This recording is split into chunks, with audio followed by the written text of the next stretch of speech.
محمد وعلى آل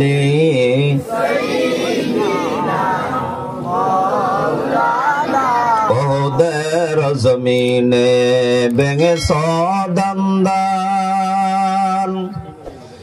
তথাপিও রেখেছ জমিনে ইসলাম।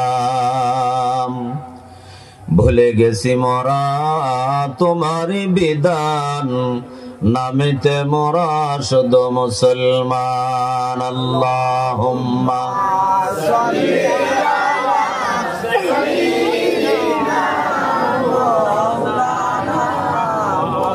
রোজ হাশরে সাজদায় পড়ে কানবেন নবীজি জারে জার। মাফ করে দাও মাবুদ আল্লাহ, মাফ করে দাও মাবুদ আল্লাহ, আমার উম্মত গুনাহগার। আল্লাহুম্মা সাল্লি আলা সাইয়্যিদিনা মাওলানা। মিজান যখন হবে কারা, নেকি বদি পরবে ধরা, সেদিন হবে দিশাহারা, সেদিন হবে দিশাহারা। মুহাম্মদ ইয়া রাসূলুল্লাহ। আল্লাহুম্মা সাল্লি আলা সাইয়্যিদিনা মাওলানা। জোরে লা ইলাহা ইল্লাল্লাহ, লা ইলাহা ইল্লাল্লাহ, লা ইলাহা ইল্লাল্লাহ। আর জোরে লা ইলাহা ইল্লাল্লাহ, লা ইলাহা ইল্লাল্লাহ। নাই কোনো মাবুদ আল্লাহ ছাড়া, জোরে নাই কোনো মাবুদ আল্লাহ ছাড়া, জোরে লা ইলাহা ইল্লাল্লাহ, আর জোরে লা ইলাহা ইল্লাল্লাহ। আদম নবী সফিউল্লাহ, দাউদ নবী খলিফাতুল্লাহ, মুহাম্মদ তুমি পিয়ারা হাবিবুল্লাহ।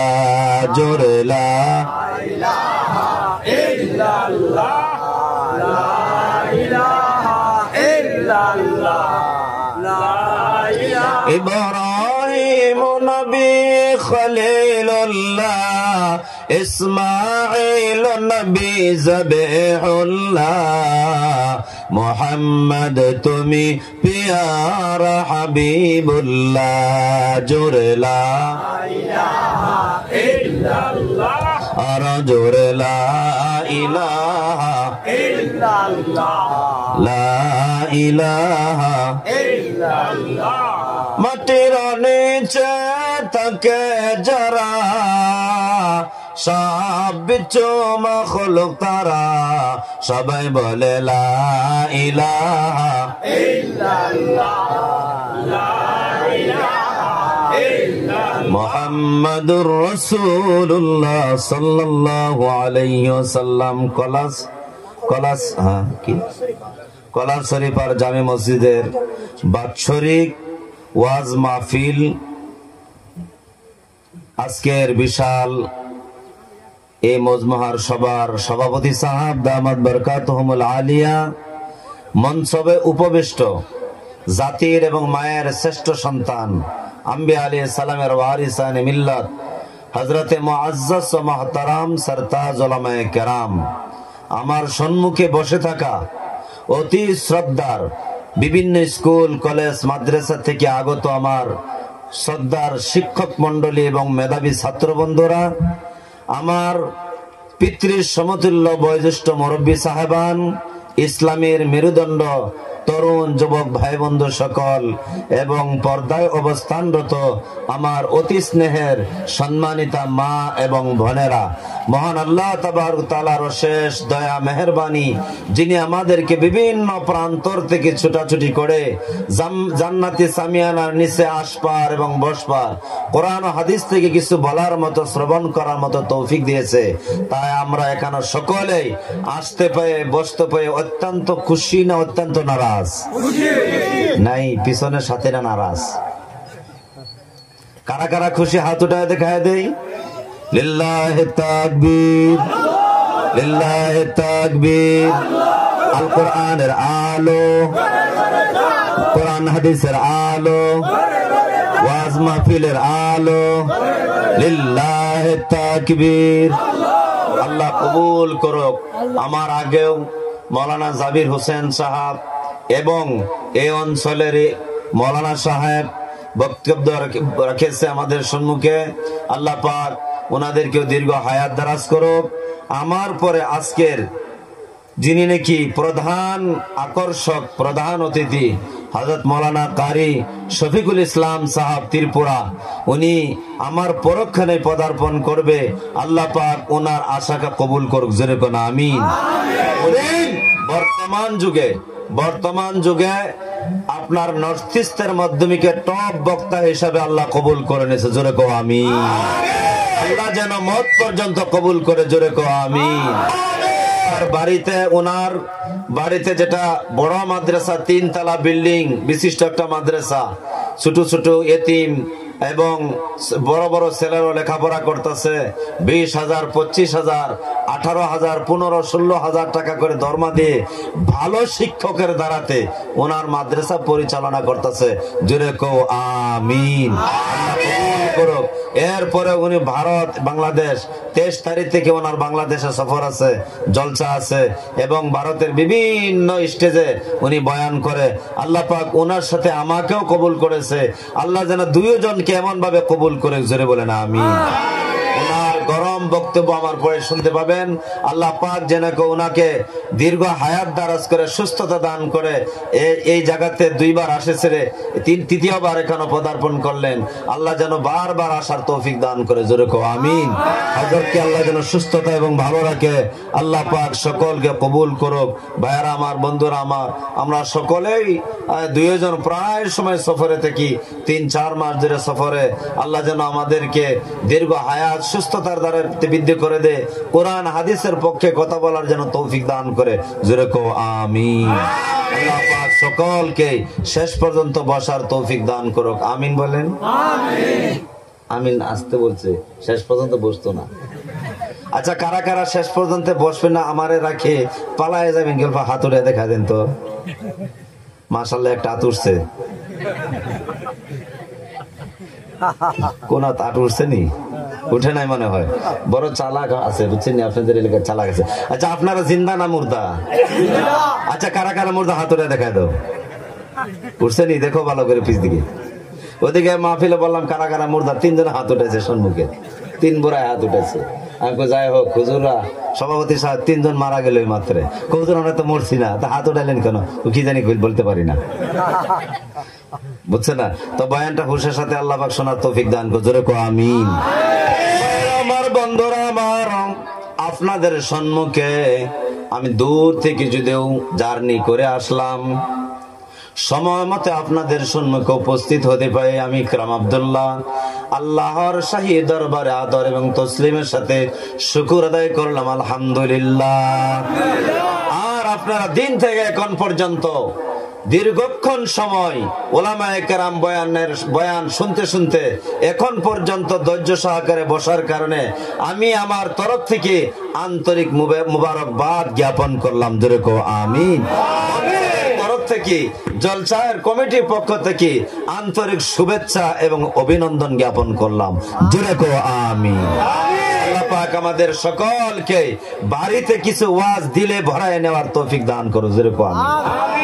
ভাইরা আমার, বন্ধুরা আমার, দীর্ঘক্ষণ ওয়াজ করার মতো আমার ইলম এবং জ্ঞান নাই রে ভাই। শুধুমাত্র আমি বলবো, আল্লাহ পাক কোরআনের ভিতরে বলে দিয়েছেন, ইয়াহাবু লিমান ইয়াশাউ ইনাসা ওয়া ইয়াহাবু লিমান ইয়াশাউ যুকুর আও ইউযাওবিজুহুম যুকরানা ওয়া ইনাসা ওয়া ইয়াজআলু মান ইয়াশাউ আকিমা।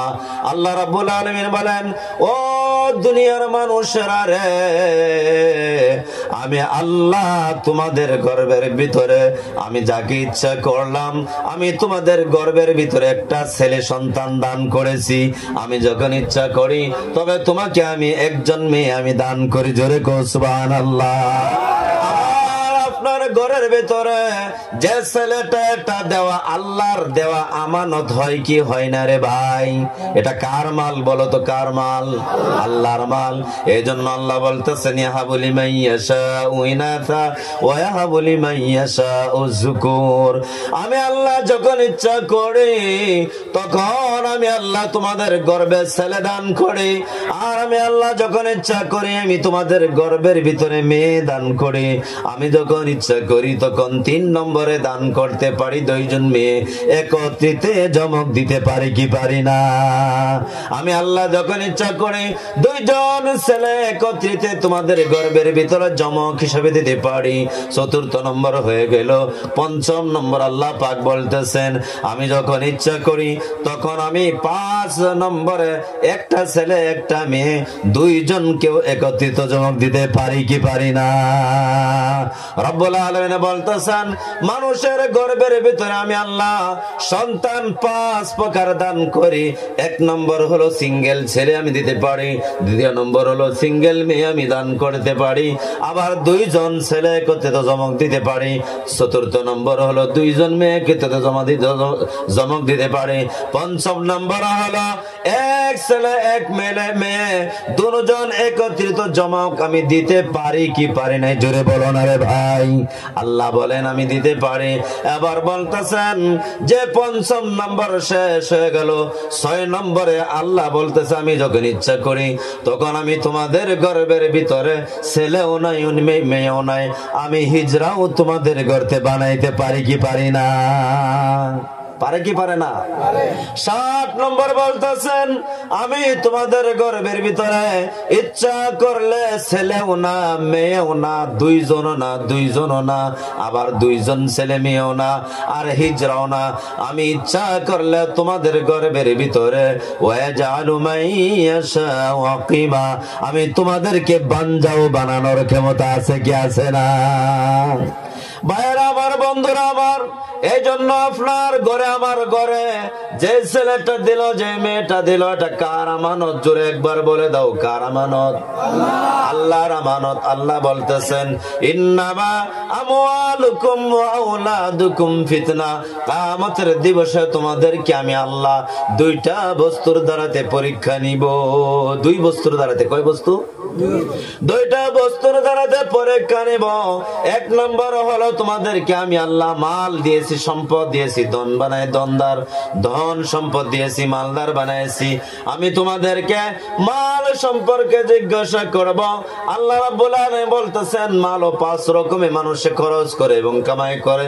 কেউ মাল খরচ করে হারাম রাস্তা দিয়ে, আবার হারাম রাস্তা দিয়ে শেষ করে দেয়, মানে কামাই করে হারাম রাস্তা দিয়ে, হারাম রাস্তা দিয়ে সে মালগুলি খরচ করে। আল্লাহ বলতেছেন, এই 2 জন ব্যক্তি জাহান্নামে চলে যাবে। জোরে কোন নাউজুবিল্লাহ। আরেকজন আছে নেক রাস্তা দিয়ে, হালাল রাস্তা দিয়ে মাল কামাই করে বটে, কিন্তু হারাম রাস্তা দিয়ে উনি মাল খরচ করে। যেমন নাকি জিনার কাজের মাধ্যমে কে লাগায়, নাচ গান থিয়েটারের মাধ্যমে কে লাগায়, দুনিয়ার আল্লাহর নাফরমানির যত লাইন আছে লাইনের মাধ্যমে কে লাগায়। আল্লাহ বলতেছে, কামাই করলো হালাল রাস্তা দিয়ে, খরচ করলো সে নাপাক এবং আল্লাহর নারাজের রাস্তা দিয়ে, এই মানুষটাও বিনা হিসাবে জাহান্নামে যাবে, মালের পরীক্ষাতে ফেল হয়ে যাবে। 3য় নম্বর হলো হারাম হালাল রাস্তা দিয়ে, হালাল রাস্তা দিয়ে উপার্জন করে, আবার হালাল রাস্তা দিয়ে সে খরচ করে। আল্লাহর হাবিব বিশ্বনবী বলেন, এই ব্যক্তিরা 3য় নম্বর, সে জান্নাতে যাবে, মালের পরীক্ষা পাস হয়ে যাবে। সুবহানাল্লাহ। আরেকজন ব্যক্তি সেটাও জাহান্নামে হয়ে যাবে। মাল কামাই করে হারাম রাস্তা দিয়ে চুরি করে, ডাকাতি করে, সাইবারের ব্যবসা করে, আবার সুদের ব্যবসা করে টাকা সম্পদ কামাই করে, কিন্তু সেই ব্যক্তি এই টাকা দিয়ে হজ করে, দান সদকা করে। আল্লাহ বলতেছেন, আল্লাহ রাসূল বলতেছেন, এই ব্যক্তি যত যত সুদের রাস্তা দিয়ে কামাই করলো না কেন, সব রাস্তা, এই সমস্ত কামাইগুলি তার হারাম হয়ে গেল। এই হারাম টাকা দিয়ে হজ করলে তার হজ কবুল হবে না, তার সন্তানকে পরওয়ারিশ করলে সেটাও হবে না, সে দান সদকা করলেও সে দান সদকা করার সব সে পাবে না, যার কাছ থেকে মেরে আনছে সেই ঘরে বসে পাবে। জোরে কও সুবহানাল্লাহ। আছে না এমন কাস্টমার কিছু? ভাইরা আমার, বন্ধুরা আমার, এই তিনটার ভিতরে একটা জান্নাতে যাবে, যেটা নাকি হালাল রাস্তা দিয়ে কামাই করলো, কম কামাই করলো। আল্লাহ বলতেছেন, এই কম কামাইয়ের ভিতরে বরকত দেওয়ার মালিক শুধুমাত্র কে? এক জুড়ে বলো কে? আল্লাহ। আল্লাহ বলতেছে, তোমার ঘরের ভিতরে, তোমার বাহিরে, তোমার জীবনের মাধ্যমে কি আমি শান্তি দিব, তোমার জীবনের মাধ্যমে কি আমি সুখ দিব, তোমার জীবনের মধ্যে আমি নিরাপদ দান করব, তোমার জীবনের মাধ্যমে কি আমি আফিয়ত দান করব, তোমার জীবনের মাধ্যমে থেকে আমি টেনশন মুক্ত করে দিব, তোমার জীবন থেকে আমি দুনিয়ার ভয় দূর করে দিব। তোমার জীবনের মধ্যে আমি আল্লাহর ভয় থাকার কারণে তোমার অন্তর আমি আল্লাহ পবিত্র করে দিলাম, কারণ তুমি হালাল রাস্তা দিয়ে কামাই করে হালাল রাস্তা দিয়ে খরচ করো। এই জন্য বান্দারে আমার, ভাইয়ারা আমার, বন্ধুরা আমার, একটা রাস্তা অবলম্বন করতে হবে। আল্লাহ বলতেছেন, ইয়া আইয়ুহাল্লাযীনা আমানু কুলু মিন তাইয়্যিবাতি মা রাযাকনাকুম ওয়াশকুরু লিল্লাহি ইন কুনতুম ইয়্যাহু তা'বুদুন। আল্লাহ বলতেছেন, ইয়া আইয়ুহাল্লাযীনা আমানু, ও ঈমানদার বান্দা এবং বান্দিরা রে, তোমরা আমি দিয়া হালাল রাস্তা থেকে কামাই করো, অর্জন করো, তোমরা তালাশ করো, আর তোমরা সংগ্রহ করো, আর সেটা হালাল তোমরা ভক্ষণ করো, তোমরা খাও, মেহমানদারকে খেলাও, আর তোমাদের ছেলে মেয়েদেরকে, বিবি বাচ্চাদেরকে খেলাও। এর দ্বারাতে আমি আল্লাহ রাব্বুল আলামিন তোমার ঘরের ভিতরে আউলিয়া সৃষ্টি করে দিব। জোরে কও সুবহানাল্লাহ। আর ঘরের ভিতরে বাসকান্দির শেখ সাহেব রহমতুল্লাহ আলাইহির মতো আমি আব্দুল হান্নান, আপনার এই জেনে কি ছিল, আমরা দ্বিতীয় নম্বরে আসছিল আমির শরীয়ত তৈয়বুর রহমান সাহাবের মতন একজন ওলি আমি তোমাদের গর্বের ভিতরে সৃষ্টি করে দিব। আমি শাহজালাল মুজাররব ইয়ামনি রহমাতুল্লাহ আলাইহি, জিনার মাজার আছে বাংলাদেশে, উনার মতো ওলি তোমার ঘরের সৃষ্টি করে দিব। আমি তোমার ঘরের ভিতরে মুজাদ্দিদে মিল্লাত হাকিমুল উম্মত আশরাফ আলী থানভীর মতন ওলি তোমার ঘরের ভিতরে আমি জন্ম দেয়া দিব। আমি তোমার এই হালাল রোজগারের কামাই এবং খাবারের কারণে আমি আল্লাহ রাব্বুল আলামিন রশিদ আহমদ সাহেব গঙ্গবী রহমতুল্লাহ আলাইহির মতো আমি আল্লাহর ওয়ালি তোমার ঘরের ভিতরে দেয়া দিব। আমি তোমার ঘরের ভিতরে শাহ ওয়ালিউল্লাহ মুহাদ্দিস দেহলভী রহমতুল্লাহ আলাইহির মতো ওলি তোমার বিবির পেটের ভিতরে আমি জন্ম দেয়া দিব। জোরে কও সুবহানাল্লাহ। তোমরা যদি হালাল খানা খাও, হালাল খানার কারণে আমি আল্লাহ রাব্বুল আলামিন আমি আহমদ সরহান্দি রহমতুল্লাহ আলাইহির ওলি মতো ওলি তোমাদের ঘরে জন্ম দিয়ে দিব। আমি শাহজালাল মুজাররব ইয়ামনি রহমতুল্লাহ আলাইহির মতো ওলি জন্ম দিয়ে দিব। আমি তোমাদের ঘরের ভিতরে হুসেন আহমদ মদনী রহমতুল্লাহ আলাইহি জন্ম দিয়ে দিব। আমি তোমার ঘরের ভিতরে মঈনুদ্দিন চিশতি রহমতুল্লাহ আলাইহি জন্ম দিয়ে দিব। আমি তোমাদের ঘরের ভিতরে নিজামউদ্দিন আউলিয়া রহমতুল্লাহ আলাইহি জন্ম দিয়ে দিব।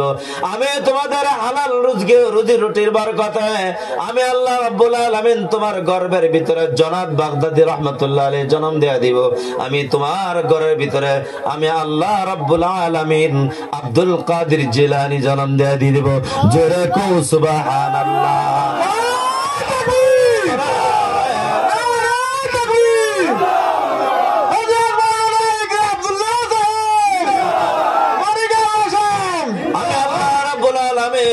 তোমাদের ঘরের ভিতরে আমি আউলিয়া সৃষ্টি করে দেব।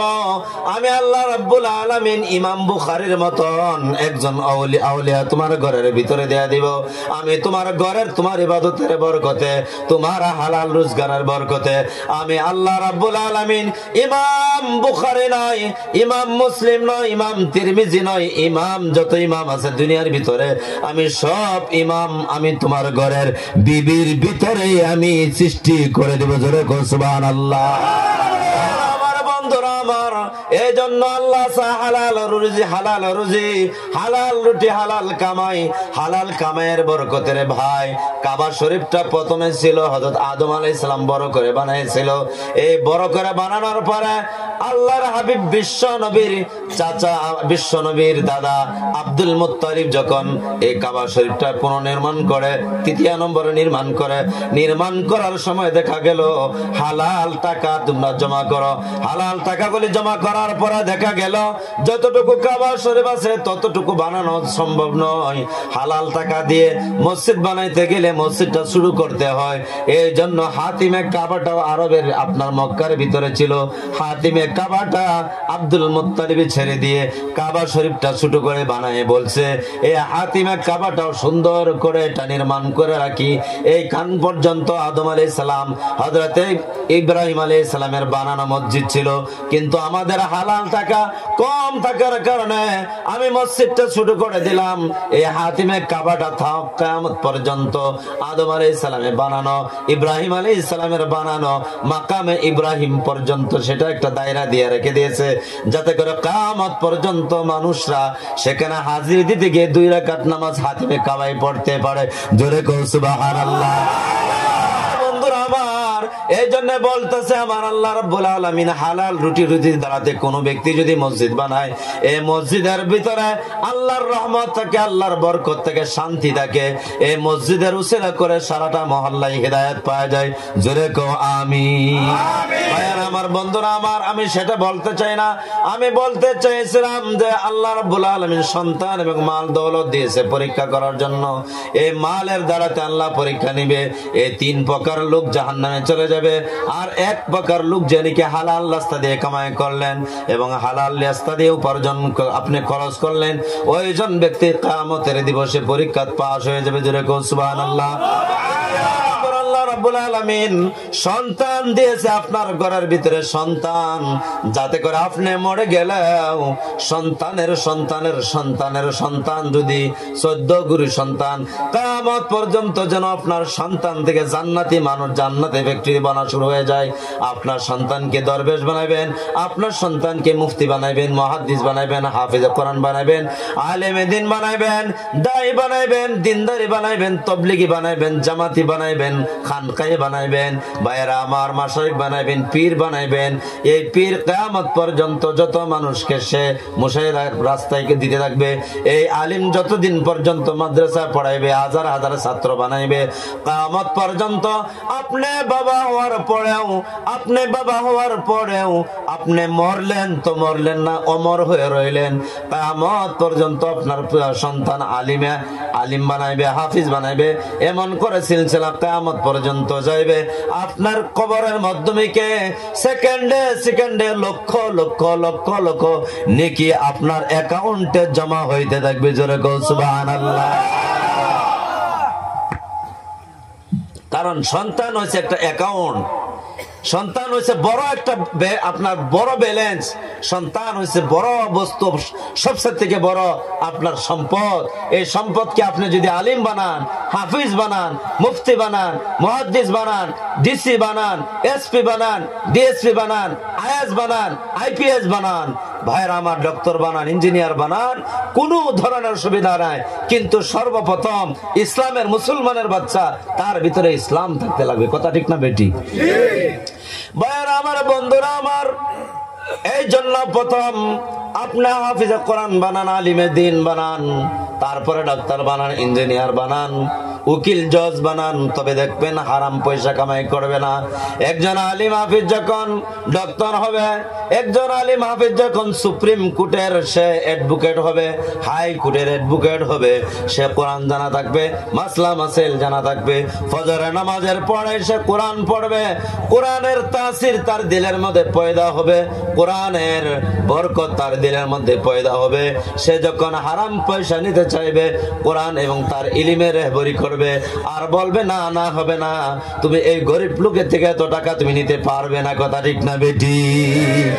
ভাইরা আমার, বন্ধুরা আমার, এই জন্য বলতে যে আপনার যদি সকালে যদি একটা পেঁয়াজ খান, সন্ধ্যা পর্যন্ত যত কিছু খান না কেন, সন্ধ্যা পর্যন্ত যত রকমের ঢেউ আসবে, সব ঢেউকের ভিতরে আপনার গারানটা আসবে পেঁয়াজের গারান।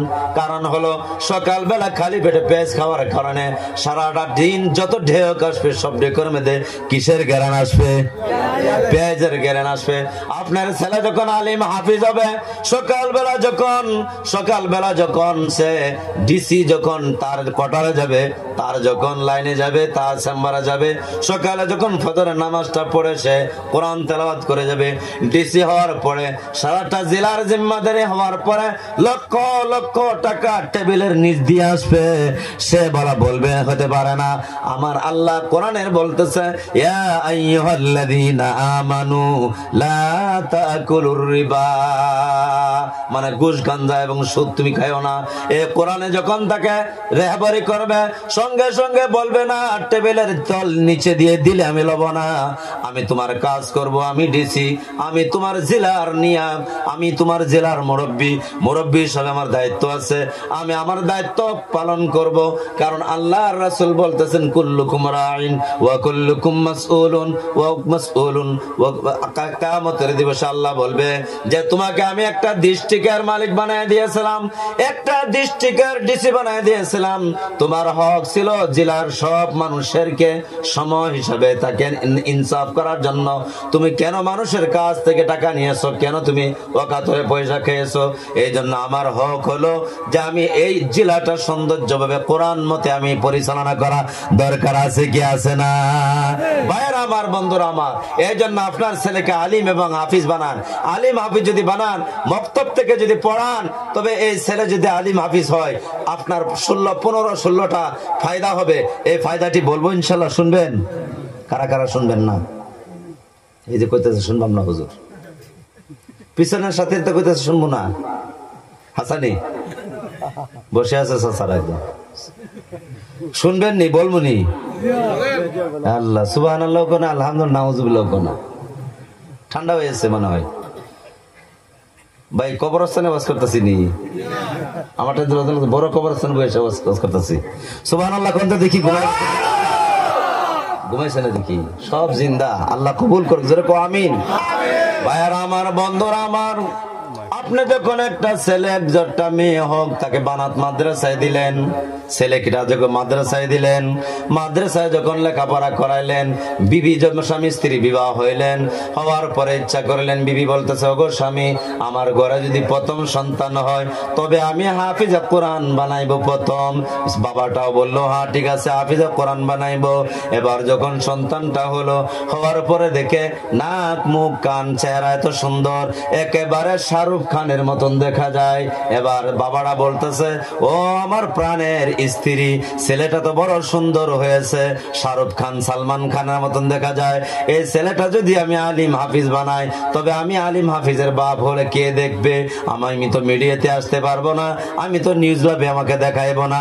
বরঞ্চ আমার ছেলেকে যদি বড় ডিসি বানাই, এসপি বানাই, আর যদি সিএম পিএম বানাই, তবে এই ছেলের বাপ বলে আমাকে সবাই চিনবে। আমি এই ছেলেটাকে আমি হাফিজ বানাইবো না, বরঞ্চ ইংলিশ মিডিয়ামে দিয়ে তাকে বড় মানুষ বানানোর চেষ্টা করব। বিবেকানন্দ বলে, ও আমার প্রাণের স্বামী, আমি ইচ্ছা করেছিলাম গর্বে রেখে তাকে হাফিজ বানাইবো, আলিম বানাইবো, আমার ইচ্ছাটা তুমি নষ্ট করেছো। এবার বলতেছে, ও প্রাণের কলিজার বিবি, আরেকটা ছেলে যদি হয় তাকে নিশ্চিত আমি দিয়া দিব মাদ্রাসায়। এবার দ্বিতীয়বার নিয়ত করলেন, নিয়ত করার পরে দেখা গেল আবার দ্বিতীয়বার সন্তান হলো। এই সন্তানটা আগের সন্তান থেকে আরো সুন্দর চমৎকার। এবার স্বামী বলতেছে একে তো একেবারে দেখা যায় সাকিব খানের মতন দেখা যায়, গতিকে এই ছেলেটাকে হাফিজ বানানো যাব না, এই ছেলেটাকে আমি ডিসি ইঞ্জিনিয়ার বানাইবো। মা কান্দার বলে কি করা যায়, আমার জনমের আমার স্বামী আমাকে জাহান্নামে নিয়ে যাবে। ও আমার প্রাণের স্বামী, ডিসি যদি হয়, এসপি যদি হয়, পিএম যদি হয়, সিএম যদি হয়, আমার জানাজার নামাজ পড়াইতে পারবো না। কথা ঠিক না বেটি? আজকে যদি হিমন্ত স্যারের মা মারা যায়, হিমন্ত স্যারে কি জানাজা দিতে পারবেনি? ভাইয়ারা আমার, বন্ধুরা আমার, এই জন্য আমি বলতেছি, বিবিএ বলতেছে না না না, দুনিয়াতে তাকে ইঞ্জিনিয়ার ডক্টর বানানো যাবে না, আমি সর্বপ্রথম আমার সন্তানকে হাফিজ বানাইবো। এবার বাবায় মানলো না। তৃতীয় নম্বর ছেলে যখন হবো তখন হবো। তৃতীয় নম্বর একটা ছেলে হলো, এই ছেলেটা আল্লাহ নারাজ হয়ে গেল, যা তোর করে আর ছেলে দিব না, দিব তো দিল।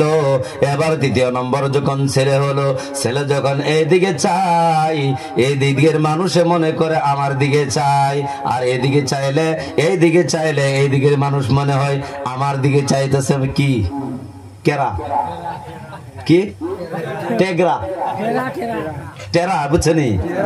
আচ্ছা, টেরা মানুষ এদিকে চাইলে এদিকে এরে ডাকলে হে আয়ে, আরে হেরে ডাকলে হে আয়ে আই কে না, বুঝছেন নি? দুই ব্যাটারি তো দুই লাইট তো দুই দিকে লাগাই।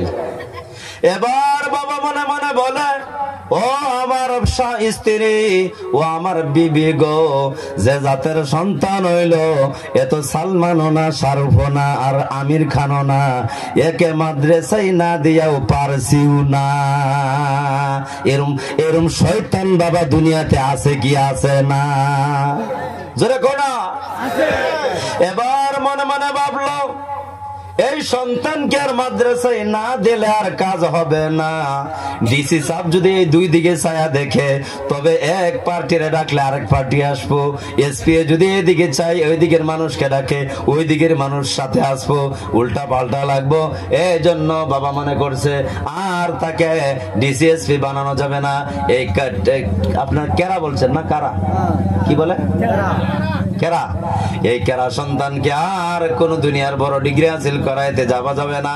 এবার প্রথম ছেলেটা পড়তে পড়তে ডিসি হয়ে গেল, এই ডিসি থাকে বিহার দেশের মাধ্যমিকে, আর দ্বিতীয় সন্তান হয়ে গেল আপনার এসপি, এই এসপি হলো ডিব্রুগড়ের মাধ্যমিকে। দুইজন দুই জায়গায় থাকে। আরেক এসপির মেয়েকে বিবাহ করেছে, আরেক ডিসির মেয়েকে উনি বিবাহ করেছে।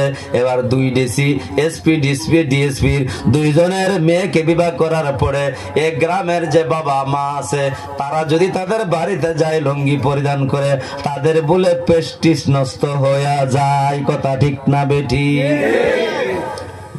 এখন স্ত্রী ক তোমার বাবার গা আনতাস আসেনি? কি আনতাস? হ্যাঁ, গাঁও গ্রাম থেকে আমরা ডিসিএসপি বউ, তোমার বহু সবাই সার সার কো, তোমার বাবা জামাল জামাল করে ডাকবো, ইজ্জত থাকবো নি আঙ্গর, আছে না নাই? আচ্ছা, পুত যদি এমপি হয়ে যায় বা সিএম বা পিএম হয়ে যায়, ও সার ডাকবো কি গো? বাপে পুতের বাবা কি সার ডাকবো নি না জামালি ডাকবো? কর না আপনারা, কামালি ডাকবো আর জামালি ডাকবো না সার ডাকবো? এমপি স্যার আয়ো। বাপের সম্মুখে কোন ডিসিএসপি না।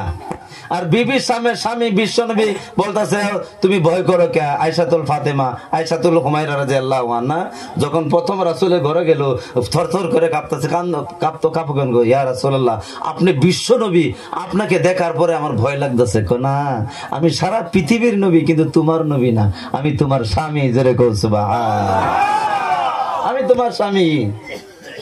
ভাইরা আমার, বন্ধুরা আমার, এবার ডিসিএসপি বানানোর পরে দুই বাড়িতে 2 দিন গেল। যাওয়ার পরে আমার বৌমার ব্যবহার দেখে জীবনের আপত্তি মিটে গেল।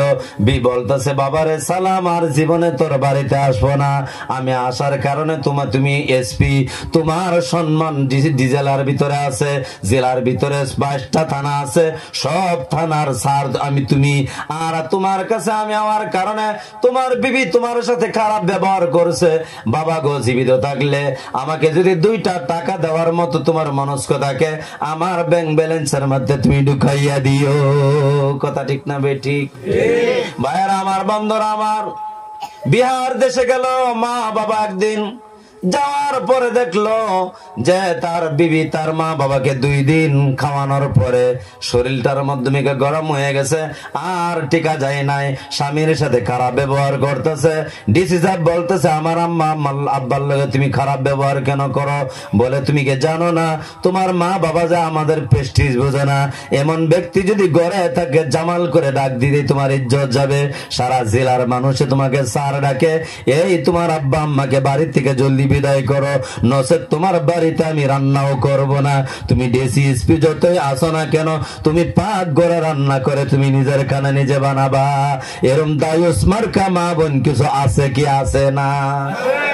আপনাদের দেশে নাই মনে হয়, মানে বাহি নাই কি নাই বুঝেন না কি নাই? ভাইয়েরা আমার, বন্ধুরা আমার, 2 ছেলের কাজ হয়ে গেল আর যাওয়ার ব্যবস্থা নাই। 3য় নম্বর ছেলেটা যখন আপনার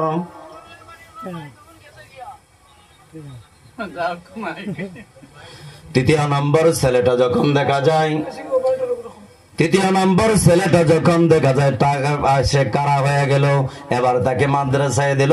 হুজুর গো আল্লাহর মাল আপনাকে দিছে, এই 2টা সরকারের মাল, এই যে আল্লাহর মাল আপনার দিলাম। বুঝেননি? এই 2টা আল্লাহর মাল না, কার মাল? সরকারের মাল।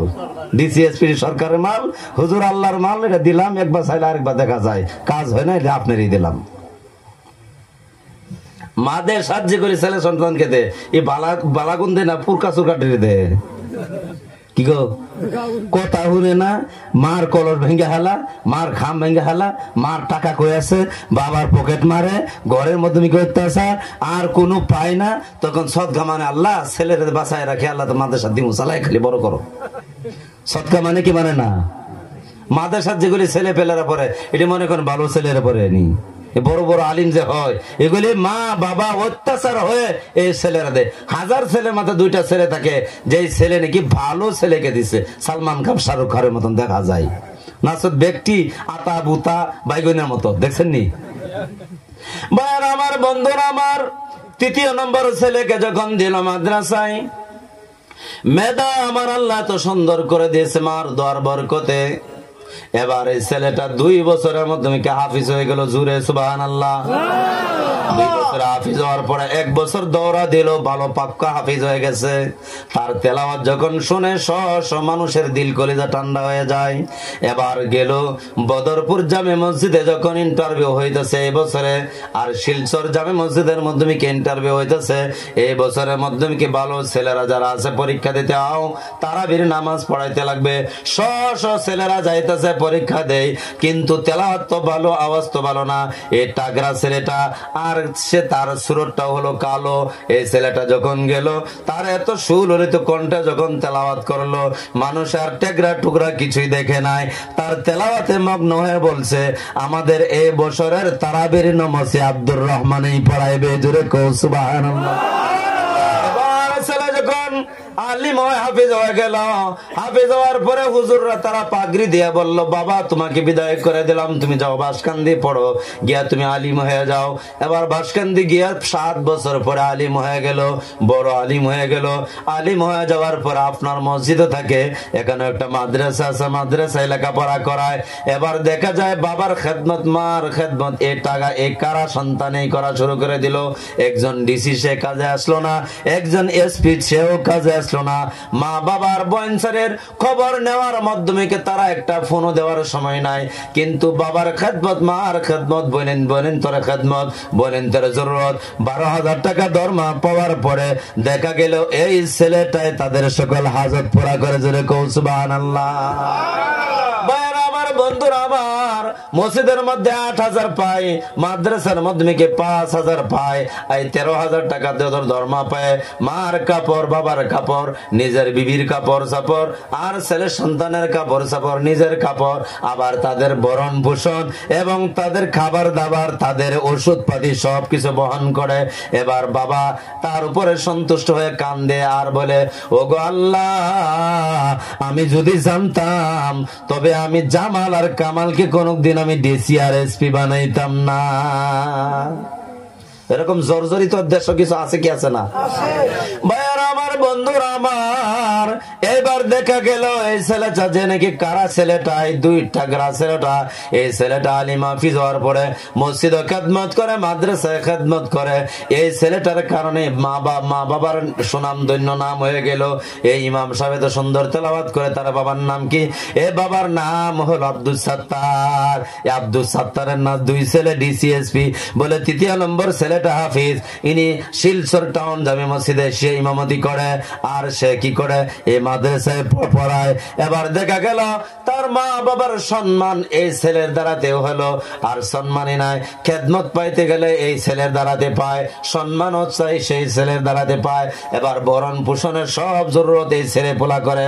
এবার তৃতীয় নম্বর হয়ে গেল, এক নম্বর সম্মান পাইল, দ্বিতীয় নম্বর কাপড় সাপড় পাইল, তৃতীয় নম্বর খেদমত পাইল, চতুর্থ নম্বর মা বাবার সম্মান পাইল, চতুর্থ নম্বর পঞ্চম নম্বর আপনার কি হলো? যে এই বাবা যখন বেমারগ্রস্ত হয়ে গেল, যখন বিছানায় মা বাবা পড়ে গেল, আর ওটার ক্ষমতা নাই। মা বাবা যখন আর ওঠার ক্ষমতা নাই, শরীরটা দুর্বল হয়ে গেল, নার্ভের বেমার হয়ে গেল, বিছানায় শুয়ে থাকে, আর ওঠার ক্ষমতা নাই। ছেলেটা মক্তব মাদ্রাসা পড়ে, বাড়িতে আসার পরে মা এবং বাবাকে দুজনকে বউ নিজের স্ত্রীকে নিয়ে ধরে নিয়ে রোদে বসায়, এবং বসানোর পরে বাবাকে গোসল দেয়, মাকে নিজ হাতে গোসল দেয়, দেওয়ার পরে তেল মালিশ করে, মাথাটা মাসা করে দেয়। আবার রোদটা উচ্চ তাপ হয়ে যাওয়ার সাথে সাথে মা বাবা স্ত্রীকে নিয়ে ধরে ঘরে বসায় দেয়। মা বাবা কি খায় তথ্য তালাশ নেই। এবার যখন বাজারের দিন হয়ে গেল, শুক্রবারে বাজার হলো, বাজারে যখন ছেলেটা যায়, মার কানে বাবার কানে বলে, ও বাবা মা তোমরা কোনো খাইতে মন যায় নাকি, একটু কানে কানে বলে দাও।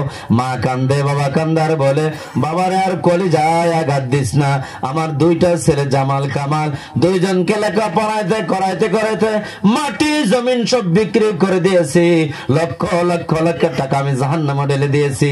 ছেলে একটাও দাড়ি মুছ নাই, তাদের কোন দাড়ি আর সুন্নতি লেবাস নাই, তারা মা বাবার খেদমত বলতে কিছুই নাই, আল্লাহ বিল্লাহ কিছুই নাই।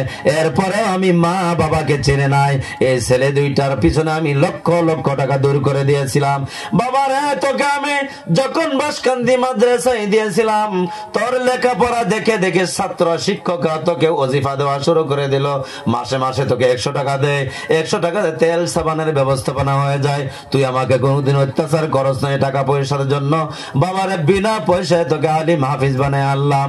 বাৎসরিক যখন তুই তারাবির নামাজ পড়াস, তুই 1 লক্ষ টাকা পাওয়া যাস হাদিয়া সহকারে, ইমামতি সহকারে তুই লক্ষ টাকা পাওয়া যাস। লক্ষ টাকা পাওয়ার পরে ঈদের মাধ্যমিকে তোর 3 বোন কেউ খরচ দিতে পারস। আমার 3টা মেয়েকে খুশি করলে, আমাকে খুশি করলে, বাবারে জীবনভর তোর খেদমত পেয়েছি। আবার বাবা তুই আমার কানে কানে বলস কি খাইমো, বাবা তুই যে বলছস সেটা আমার কলিজা ঠান্ডা হয়ে গেছে। বাবারে আর কিছু খাওয়ার মতো নাই। সুবহানাল্লাহ। এবার বলে না না বাবা মা একবার আমার কানে কানে বলো, মা বাবা আমাকে ডিসি বানাও নাই, এসপি বানাও নাই, আমাকে যেটা বানাইছো সেটা হলো বিশ্বর জমিনের মাধ্যমে সবচেয়ে থেকে দামি শিক্ষা। আল্লাহ কোরআনের হাদিসে আল্লাহ রাসূলের হাদিসের মধ্যে বলছে, খায়রুকুম মান তাআল্লামাল কোরআন ওয়া আল্লামা, যে পৃথিবীর মাধ্যমে সর্বশিক্ষা যে দামি শিক্ষা হলো যে ব্যক্তি নাকি কোরআন শিখে এবং অপরকে শিক্ষা দেয়, তার সাথে কি বড় শিক্ষা পৃথিবীতে আর কিছু হতে পারে না। জোরে কর সুবহানাল্লাহ। ভাইরা আমার, বন্ধুরা আমার, এবার বাবা ছেলেকে বলতেছে, বাবারে যদি আনতে চাস 2টা কমলা নিয়ে আসবি। বাজারতে দেখে দেখে বড় 2টা ভালো দেখে আপনার 8টা কমলা নিয়ে আসে। কমলাগুলি মা বাবার মাথার দাঁড়ে দাঁড়ে বসে বসে কমলাগুলি ছিলছে। আবার মার মুখে দেয়, বাবার মুখে দেয়, ছেলের মুখে দেয়। বাবা কামড় দেয়, চিৎকার কামড় দেয়, আর চোখ দিয়ে ঝরঝর করে পানি পড়ে। বাবা গো কেন কান্দো? কান্দির বাবা ডিসি আর এসপি জামাল কামালে কোনদিন আমাকে জিজ্ঞাসাও করে নাই। বাবারে তোকে আমি লেখাপড়া করে আলিম বানাইলাম, আমি ভাবছিলাম যে তোর দ্বারাতে কিছু কাজ হবে না। আজকে দেখা যায় বাবা তোর দ্বারাতে সবকিছু হইতেছে। এই জন্য আমি কমলা খাই না, আমার টান যখন লাগতেছে আমি জান্নাতের খাবার খাইতেছি। 5 6 নম্বর ফায়দা হলো সন্তানের খেদমত পাইল। 7 নম্বর ফায়দা হলো রে ভাই, যখন মৌতের সময় হয়ে গেল তখন এই ছেলেটা মাথার দাঁড়ে দাঁড়ে বসে কান্দে আর সূরা ইয়াসিন পড়ে। এবার আল্লাহ বলে দিয়েছে আজরাইল যা যা যা তার বাবার দ্বারে যা, আর তার বাবার দ্বারে যাবে। এই সন্তানকে সে আলিম আর হাফিজ বানাইছে তার মা বাবা বড় কষ্ট করে, কবর হাসরে নাজাত পাওয়ার জন্য, মৌতের কষ্ট থেকে বাঁচার জন্য, জান্নাত পাওয়ার জন্য, যার কারণে তার মা বাবাকে কষ্ট দেবে না। তার ছেলে সূরা ইয়াসিন তেলাওয়াত করতেছে তার বাবার ধারে বসে বসে, ও আজরাইল আমি আল্লাহ থেকে ঘোষণা দিলাম তার বাবার জানটা এমন করে সহজ ভাবে নিয়ে আসবি, যেমন আটার বস্তা থেকে একটা চুল টান দিলে যেমন কষ্ট হয় না, তেমন সহজ ভাবে তার বাবার জান তুই কবজ করে নিবি। জোরে কও সুবহানাল্লাহ। এমন করে আপনার 7 নম্বর ফায়দা হলো মৌতের সময় কষ্ট থেকে নাজাত পেয়ে গেল। 8 নম্বর ফায়দা হলো আলিম হাফিজ বানাইলে 8 নম্বর ফায়দা হয়। ভাইয়ার আমার, বন্ধুরা আমার, যখন ছেলেটা হালাল পয়সার দ্বারাতে কাফনের কাপড়টা কিনে আনলো, এ কাফনের কাপড়টা নিজে কাটলো আর নিজে গোসল দিল। বাবা আপনার 6 মাস ধরে প্যারালাইজ বেমার অবস্থায় আছে, এখানেও শুকনা পায়খানা শুকায় আছে। দেশের কোন ব্যক্তি যদি মুর্দা কি গোসল দেয়, অনু যদি আমার বাবা কি গোসল দেয়, মনে হয় সেই শুকনা পায়খানা শুকায় চামড়ার মতো হয়েছে। গরম পানি দেওয়ার সাথে সাথে বদবু আসবে, সেই গ্রামের মানুষটা শুদ্ধ গোসল নাও দিতে পারে। এই জন্য আলিমে বলতেছে আমার মা আমার বাবাকে আমি নিজ হাতে শুদ্ধ গোসল দিব, যতই পায়খানা প্রস্রাব থাক না কেন, আমার বাবাকে আমার নিজ হাতে ঘষে ঘষে 2 ঘন্টার জায়গায় 4 ঘন্টা লাগলেও আমার বাবাকে শুদ্ধ গোসল দেওয়ার চেষ্টা করবো। সুবহানাল্লাহ। আপনার সন্তানকে যদি আলিম হাফিজ বানান, আপনার সন্তানকে আলিম হাফিজ বানাইলে 8 নম্বরে ফায়দা হলো শুদ্ধ গোসল পাবে। আর 9 নম্বর ফায়দা হলো আপনার সন্তানকে যখন এই কাপড় দিয়ে কাফন ছড়াইবে, আমার আল্লাহ বলতেছে তোর হালাল পয়সার দেনাতে তুই সন্তান আলিম হওয়ার পরে তোর বাবাকে যখন কাফনের কাপড়টা তুই কেটে যখন কাফনের কাপড়টা ছড়াইলি, যত শরীরটা তুই কাফনের কাপড় দিয়ে চড়াইছ তত শরীরের সব গুনাহ আমি আল্লাহ মাফ করে দিলাম। 10 নম্বর ফায়দা হলো যখন জানাজার মাধ্যমে দাঁড়ায় গেলেন, জানাজার মাধ্যমে দাঁড়ানোর সাথে সাথে প্রথম তাকবীর যখন বাবার জানাজা পড়াইতে গিয়ে ছেলে যখন বলে, আর ছেলেটা জানাজায় কাঁদতেছে, চোখ দিয়ে পানি বের হইতেছে, বিশ্বনবী জানায় দিয়েছেন, আল্লাহ বলতেছে নবীজি বলে দাও তার প্রথম জানাজার প্রথম তাকবীর বলার সাথে সাথে তার বাবার জীবনের সব গুনাহ মাফ করে দিলাম। এটা হলো 10 নম্বর ফায়দা।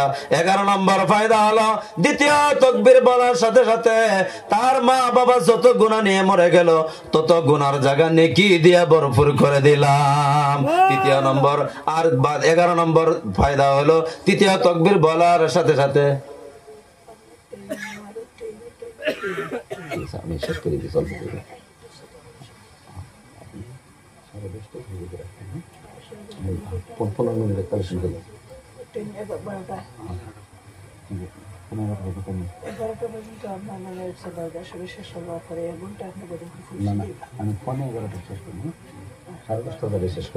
আরো 20 মিনিট শুনবানি, মানে আমার সময় নাই বুঝছনি। 12টায় 5 মিনিট কম 12টায় ট্রেন বুঝছনি। আমাদেরও বহুত সফর আছে, বাংলাদেশের সফর আছে, ইতিমধ্যে আসামে কালকে 2টা প্রোগ্রাম, আবার শিলচর আছে 12 তারিখ এদিকে আছে, আবারই আগরতলা, আবারই শিলচর, বুঝছো না, দৌড়াদৌড়ি বহুত। তাই আমি মূল্যবান কথা কোয়ার আমরা চাই কিন্তু সময় দেয় না, বুঝছেন না। তবে আল্লাহ পাক যদি কোনোদিনই ময়দানে আনে সুন্দর কথা বলবো ইনশাল্লাহ। জি আজকে এই সম্পর্কে কিছু কথা বলে শেষ দিতেছি ইনশাল্লাহ, খুব গুরুত্ব দিয়ে শুনেন ইনশাল্লাহ। ভাইয়ারা আমার, বন্ধুরা আমার, 11 নম্বর ফায়দা। 12 নম্বর ফায়দা হলো তৃতীয় নম্বর তাকবীর বলার সাথে সাথে তার মা বাবার জান্নাতের 8টা দরজা খুলে দেয়। যখন 4র্থ নম্বর তাকবীর বলে আমার আল্লাহ জান্নাত থেকে 500 ফেরেশতা দিয়ে, ফুলের মালা দিয়ে, ফুলের রুমাল দিয়ে, জান্নাতি খুশবু দিয়ে তার বাবাকে সাজায় জান্নাতে যাওয়ার পারমিশন দিয়ে দেয়। আল্লাহ জোরে কও সুবহানাল্লাহ। 12 নম্বর ফায়দা হয়ে গেল। 13 নম্বর ফায়দা, সন্তান যখন বাবাকে কাঁধে নিয়ে যখন কবরস্থানে নিয়ে যায়, প্রতি কদমে কদমে আমার আল্লাহ 80 বছর হজ করার সমান সব তার বাবার আমল নামায় দেয়। আমার এটা হলো 13 নম্বর ফায়দা। 14 নম্বর ফায়দা হলো সন্তান যখন কবরে নামে, আলিমটা যখন কবরে নামলো, নামার কারণে আমার আল্লাহ বলে, গো আলিম সাহেব, ও নবী বিশ্ব নবী জানায় দাও, তার সন্তান আলিম কবরে নামার কারণে আমি আল্লাহ রাব্বুল আলামিন এই কবরে তার বাবা থাকবে কিয়ামত পর্যন্ত, আমি কবরে আযাব মাফ করে দিলাম। সুবহানাল্লাহ। 15 নম্বর ফায়দা হলো এই সন্তান যখন কবর দিয়ে সব কিছু সম্পূর্ণ করে বস্তির সব লোকেরা যখন চলে আসে, তখন তার সন্তানে দাঁড়াইয়া বসে থাকে, বসে বসে কান্দে আর দোয়া করে বাবার জন্য। আমার আল্লাহর ফেরেশতা বলে, ফেরেশতারা বলে, ও কলিমউদ্দিন আব্দুর রহমান, তুই আর কান্দিস না, আর কান্দিস না। 2 জন সন্তানে তোর বাবাকে জাহান্নামে নিয়ে গিয়েছিল, তোকে মাদ্রাসায় দেওয়ার কারণে, তোকে আলিম বানানোর কারণে, হাফিজ বানানোর কারণে আমার আল্লাহ তোর বাবার কবর জান্নাতুল বাগিচা বানিয়ে দিয়েছে। 15টা ফায়দা। আর যখন আপনার সন্তান যেখানে যাবে সেখানে যখন দোয়া ধরবে, আর সে দোয়া যখন রব্বির রহমহুমা কামা রব্বায়ানি সগীরা বলবে, বলার সাথে সাথে আমার আল্লাহ রাব্বুল আলামিন সন্তানের হাত উঠানে দেরি হবে না, আর তার বাবার কবরে জান্নাতের বাগ বানানো দেরি হয় না। ভাইরা আমার, বন্ধুরা আমার, এই জন্য একটা একটা সন্তান কে আলিম হাফিজ বানাবো, একটা হাত উঠায় দেখায় দাও। আল্লাহ, হাত উঠায় না। আপনার আলিম বানাইতে নেনি, কারা কারা আলিম হাফিজ বানাবে? একজন একজন একজন একজন সন্তানরে হাত উঠায় দেখা দাও। আপনারা বানাইতে নানি?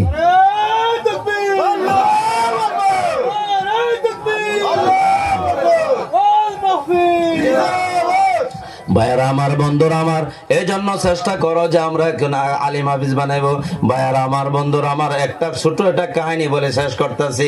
কাবুলের বাদশা ছিল আপনার সুলতান মাহমুদ গজনবী। নাম কি ছিল? সুলতান মাহমুদ গজনবী।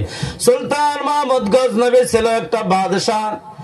প্রতি রাত বড় আলিম ছিল, আবিদ ছিল। রাত্রের বেলায় 100 রাকাত নফল নামাজ না পড়া পর্যন্ত রাত্রে শয়ন করে না। এমতো অবস্থায় একদিন রাতের বেলা 12টার সময় যখন যাইতেছে, রাজ দরবারে যায় 1000 ঘোড়ার উপরে 1000 সৈনিক, সবের হাতে তলোয়ার নিয়ে। আর উনি হলো আগে, উনি হলো বাদশাহ। যখন রাতের 12টায় যায়, দেখে শহরের মাধ্যমে পৌরসভার লাইটের নিচে কে জানি গুনগুন গুনগুন করে বাজারে একটা ছেলে তেলাওয়াত করতেছে। আর সুলতান মাহমুদ গজনবী উটের উপর থেকে আরোহণ করে তার কাছে গেল। যাওয়ার পরে দেখে 12 বছরের একটা ছেলে বসে তেলাওয়াত করে। ছেলেটাকে বলছে, বাবারে উঠ উঠ, উঠে যায়। ছেলেটা যখন উঠলো তখন থর থর করে কাঁপতেছে ঠান্ডায়। সুলতান মাহমুদ গজনবী বাদশা বলতেছে, বাবারে তোর নাম কি? বলছে, আমার নাম আব্দুর রহমান। তুই এখানে কেন পড়াস? যে হুজুর গো, আমি একজন এতিমের সন্তান, মাও নাই বাবাও নাই, 2 জন একত্রিত করোনা ভাইরাসের মতো একটা মহামারীতে মারা গেছে। আমার নানি আমাকে লেখাপড়া করাইতেছে, আমার কেউ নাই। আমার বাবা আম্মা আমাকে আলিম এবং হাফিজ বানানো নিয়ত করেছিল, এই জন্য আমার নানি আমাকে লেখাপড়া করাইতেছে। আমার কাছে লেম নাই, হারিকেল নাই। আমার লগের সাথীরা হারিকেল আছে, তারা ধনী ধনী বাবার ছেলেরা, তারা হারিকেল নিয়ে রাতের 10টা পর্যন্ত পড়ছে। আমি তাদের হারিকেলের সম্মুখে বসে বসে আমি পড়ছি। আমার মেধাটা কম থাকার কারণে আমার ইয়াদ হয় নাই। আমি আল্লাহর ভয় বুঝি না, আমি শয়তানের ভয় বুঝি না, রাতের 12টার ভয় বুঝি না। হুজুর গো, আমি বুঝি হুজুরের মারের ভয়। সকালবেলা ফজরের নামাজের পরে 2টা পৃষ্ঠা যদি আমি মুখস্থ করে না শোনাইতে পারি, পিঠের মধ্যে বেতের আঘাত পড়বে। এই জন্য আমি রাতের ভাগের ভয় করি না, আমি কারো ভয় করি না। হুজুর গো, এই পশরের মাধ্যমিকে তারা যখন রাতের 10টায় ল্যাম্প গুলি নিবে তারা শুয়ে গেছে, তখন আমার মেধা কম থাকার কারণে মুখস্থ হয় নাই। আমি 1 কিলোমিটার দূরে বাজার আছে, এই বাজারে আমি পৌরসভার লাইটের নিচে বসে বসে হুজুর 12টা পর্যন্ত 1টা পর্যন্ত লেখাপড়া করে। এবার সুলতান মাহমুদ গজনবী ছেলেটাকে কলেজায় লাগাইল আর বলছে, বাবা রে, তুই কোরআন শরীফ পড়স, তোর কাছে লেম নাই, তোর কাছে বলে কোন রোশনি নাই। বাবারে, তুই আমার গোড়ার পিটনে উঠ। এবার উটের পিটনে উঠাইছে, বাড়িতে চলে গেল। রাজ দরবারে তার সিংহাসনে বসাইছে, বসায় বলছে, তুই 5 মিনিটের জন্যই দেশের রাজা তোকে বানাইলাম, আমি তোর সুলতান মাহমুদ হয়ে গজনবী হয়ে আমি তোর প্রজা হয়ে গেলাম। সুবহানাল্লাহ। এবার বলতে বলতেছে বাবা রে তোর ল্যাম্পের দাম কত? বলে 4 আনা। 1 মাসের তেল কত? না 12 আনা। তোর 1 মাসের তোর মাদ্রাসার কত খরচ? 12 আনা। তুই 1 বছর যে তুই সকালে নাস্তা করত বলে 2.5 আনা। তোর আর কি কাপড়ের জন্য? আমার একটা জব্বার একটা জ্যাকেট লাগে কত? 2.5 টাকা লাগে। বলছে সবগুলি টাকা একত্রিত জমা করে 12 দিয়ে পূরণ করে যত টাকা হলো সব টাকাগুলো একটা ক্ষতির ঢুকায় দিছে। ক্ষতিটা ছেলেটার কোমরে বেঁধে দিয়ে বলল বাবারে তুই যা, তোর 1 বছরের সব ক্ষয় খরচ আমি দিয়ে দিলাম।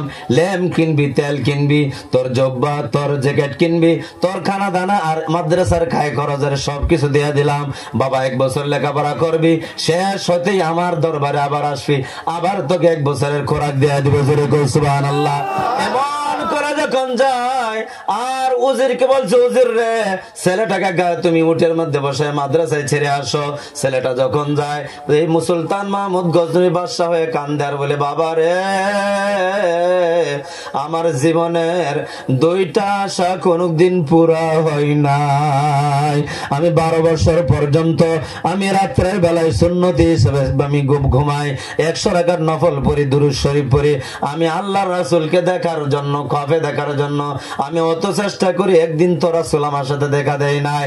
আমি বাদশা হওয়ার পরে, আমি সুলতান মাহমুদ শ্রেষ্ঠ ওলি হওয়ার পরেও এখন পর্যন্ত বিশ্ব নবীর সাথে সাক্ষাৎ হওয়া হয় নাই। বাবা রে ও আব্দুর রহমান, তোর কাছে তোর পায়ের নিচে হাত রেখে আমি দোয়া করি, আমার জন্য দোয়া করিস যেন আমার সাথে আল্লাহ রাসূলের দিদার হয়ে যায়। সুলতান মাহমুদ হাত উঠায় বলে ও সুলতান মাহমুদ আঙ্কেল জি, আপনি আমার 1 বছরের সকল হাজত পুরা করে দিয়েছেন। আমি আপনার জন্য দোয়া করব যেন অতি দ্রুত বেগে আল্লাহর রাসূল যাতে আপনার পিছনে আসে যায়। এই বলে দোয়া করলেন। আর যখন চলে যাবে আর বলতেছে আঙ্কেল জি বাদশা সালামত, 2য় নম্বর আপনার আশাটা কি ছিল বলেন? বলছে 2য় নম্বর আশাটা ছিল আমি বিশ্বের বুকে ভালো একজন ওলি তালাশ করি, ভালো একজন সন্তান তালাশ করতেছি। পৃথিবীর বুকে সেই ভালো সন্তানকে, সেই একটা মানুষ যদি আমি লোক পাইতাম তবে তার পায়ের জুতাগুলি সিধা করতাম, তার খেদমত করে করে সুলতান মাহমুদ আমি জিন্দেগি কাটাইতাম। এ বলে এই ছেলেকে বলছে, ছেলে বলতেছে হুজুর গো আমি আপনার জন্য 2টা দোয়া করব। একটা আপনার ইখতিয়ার আছে বিশ্ব নবীকে সাক্ষাৎ করানোর, ইখতিয়ার আল্লাহ পাক আমাকে দিয়েছে, আমি দোয়া করব। এমন করে উটের পিঠে চলে মাদ্রাসায় যখন নামায় দিলে, মাদ্রাসায় যাওয়ার সাথে সাথে ছেলেটা তাহাজ্জুদের নামাজ পড়ে, 2 রাকাত নামাজ পড়ে হাত উঠায় কান্দে আর বলে আল্লাহ গো 1 বছরের হারিকেলের তেলের 1 বছরের খাই করার মাদ্রাসার খাগাই করার সব কিছু দিয়েছে নবীজি। তুমি এতিম, আমিও এতিম, আমি এতিম আব্দুর রহমানের হাতের দিকে তাকাইয়া আল্লাহ গো সুলতান মাহমুদের সাথে একবার দেখা করে আসো। এই আমিনটা শেষ করতে পারে নাই। সুলতান মাহমুদ গজনবী নামাজ পড়ে যখন শয়ন করছে, শয়ন করতে ইলফ নিদ্রা আসছে, নিদ্রা আসার সাথে সাথে বিশ্ব নবী স্বপ্নে আসে হাজির হয়ে গেছে। সুবহানাল্লাহ। বিশ্ব নবীজি যখন হাজির হয়ে গেলেন, সুলতান মাহমুদ গজনবী বিশ্ব নবীকে দেখতেই চিনে ফেললো। বিশ্ব নবী তখন দৌড়ে গিয়ে সালাম করে মুসাফা করে পাঞ্জা দিয়ে চিৎকার শুরু করে দিল, ইয়া রাসূলুল্লাহ আজকে থেকে 12 বছর হয়ে যায়, সব আমল করে শয়ন করে আপনার সাথে দেখা হয় নাই, আপনি কেমন কোনটা মনে করে আপনার আমার সাথে দেখা করতে আসলেন? আল্লাহর হাবিব বলতেছে তুমি যখন আমি এতিম, মায়ের আমিনার গর্ভের থেকে এতিম সন্তান আমি জন্ম হয়েছি, আব্দুল্লাহ ছিল না, মাও ছিল না, আমাকে মা হালিমাতুস সাদিয়া বড় করেছে, আমার চাচা আবু তালিব বড় করেছে, আমি এতিম ছিলাম, আমার কেউ ছিল না। আর আমার এতিম সন্তান আব্দুর রহমানকে যখন তুমি তেলের পয়সা দিয়েছো, তুমি হারকেলের পয়সা দিয়েছো, তার 1 বছর লেখাপড়ার পয়সা দিয়েছো, আর সে যখন আমিন ধরছে, সে যখন হাত উঠাইছে, আল্লাহ রাব্বুল আলামিন সঙ্গে সঙ্গে হুকুম করছে নবীজি তুমি এই মক্কা শরীফে মদিনা শরীফে বিছানায় থাকার আর সময় নাই। এই ছেলেটা হাত বাড়ানোর সাথে সাথে যাও যাও সুলতান মাহমুদ গজনবী বিছানায় গিয়ে সুলতানের সাথে সাক্ষাৎ করতে যাও। সুবহানাল্লাহ। আসলাম।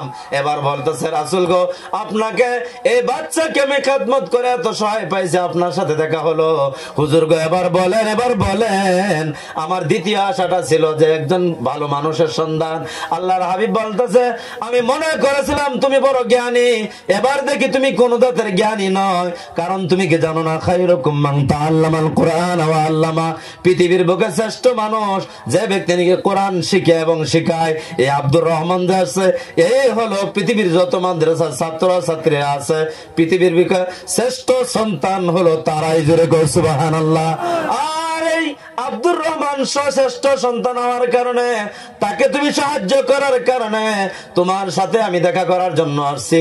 পৃথিবীতে যারা নাকি আমার এতিম সন্তানরা লেখাপড়া করবে, তাদের মাথায় যখন কোন ব্যক্তি হাত দিয়ে আদর করবে, হাতটা বোলাইবে, তার হাতের নিচে যতগুলি চুল পশম থাকবে তত গুনাহ মাফ করে সে বান্দার আমলনামায় নেকি দেওয়া হবে। এবার বলতেছেন সুলতান মাহমুদ গজনবী, ও সুলতান মাহমুদ গজনবীকে বলতেছে, বিশ্বনবী এমন করে তুমি যেমন করে এতিম মিসকিনদেরকে সাহায্য করেছো, এমন করে পৃথিবীর বুকে যে নাকি সাহায্য করবে তার লক্ষ্যবার দরুদ পড়ার কোনো দরকার নাই। হেসে যদি দুনিয়াতে সুন্নত মুআফিক জীবন যাপন করে, সকাল থেকে রাত্র পর্যন্ত সুন্নত হিসেবে জীবন যাপন করে, আর যদি এতিমদেরকে সাহায্য করে, আমি বিশ্বনবী তার পিছনে হাজির হয়ে যাব। সুবহানাল্লাহ। ভাই আর আমার বন্ধুরা, আমাদের এই মসজিদ আর মক্তব, এখানে আমাদের ছোট ছোট এতিম সন্তানরা লেখাপড়া করে কি করে না? ভাইরা আমার, বন্ধুরা আমার, সুলতান মাহমুদ গজনবীর বন্ধু যদি কেউ আজকে হতে চাও, আমি আব্দুল্লাহ ইকরাম আব্দুল্লাহ মুসাফির মানুষ হাত বাড়াইতে চাই। এই মসজিদ মাদ্রাসার হকে কে আছো? হুজুর আমি 20,000 টাকা দিব। আমি 20,000 টাকা মাসে মাসে 2,000 করে দিব। আল্লাহর নবীর মাদ্রাসা যদি দেয়, আমি এই মসজিদ মাদ্রাসা দিলে আল্লাহ রাসূল আমার সাথে দেখা করবে, আর জান্নাত আমার জন্য ওয়াজিব হয়ে যাবে, জাহান্নাম হারাম হয়ে যাবে, বরকতের জীবন আল্লাহ পাক দিবে। কে আছো? একটা মজমার মাধ্যমে একটা লোক দাঁড়ায় যাও, হুজুর আমি 20,000 টাকা দিব, আমি সুলতান মাহমুদ গজনবীর সাথে জান্নাতুল ফেরদাউসের মেহমান বানতে চাই। একটা লোক হিম্মত করে দাঁড়ায় যাও, হুজুর এই মসজিদের নামে, এই মাদ্রাসার নামে 20,000 টাকা, 20,000 টাকা আমি দিব। একটা লোক যদি মজমার মধ্যে আসো, রে ভাই আজকে কে পালোয়ান, কে আজকে সবচেয়ে থেকে বড় দাতা আমি দেখতে চাই। আমি মুসাফির হাত উঠাই, তোমরা দোয়া করবা, আমিও দোয়া করব, জীবন পদুম ফুলের মতো জীবন হয়ে যাব, ধন্যময় জীবন হয়ে যাব। একটা লোক দাঁড়াও, হুজুর গো আমি হিম্মত করলাম, আল্লাহ দিবে, আমি হিম্মত করলাম, হুজুর 20,000 টাকা আমি দিব, কিন্তু আমি মাসে মাসে 2,000 করে দিব, 10 মাসে দিয়া শেষ করব। এমন একটা লোক ভাই কেউ যদি আসো, দাঁড়ায় যাও, 10টা মিনিট মাত্র তোমাদের সম্মুখে কালেকশন করব। একটা লোক দাঁড়ায় যাও, হুজুর আমি দিব ইনশাল্লাহ। কে আছো? কে কোন মার সন্তান আছো? যদি 20,000 দিতে না পারো, 10টা হাজার দেনা হলে মাসে মাসে 1,000 দিবা। একটা লোক দাঁড়ায় যাও, মৌলা তোমারে প্রিয় বান্দা তারিক জামিল ভাই শোনা মাত্র দিয়া দিল 10,000 মসজিদ মাদ্রাসায়। তারিক ভাইয়ের জন্য মৌলা, জামিল ভাইয়ের জন্য মৌলা কি দোয়া করিব আমি, জামিল জয়ের জন্য মৌলা দোয়া করিব ওয়াইসুল করনি। যে আশাতে যে নিয়তে করিল সে দান, দান অনুপাতে সওয়াব তেমন যেন পান। আত্মীয় স্বজন যদি আছে কেহ দুনিয়াতে, দীর্ঘ হায়াত দিয়ে মৌলা সকলকে বাড়ায়, জোরে কো আমিন। কে আছো? 3 নম্বর একটা লোক দাঁড়া যাও, হুজুর আমি 10,000 টাকা দিব।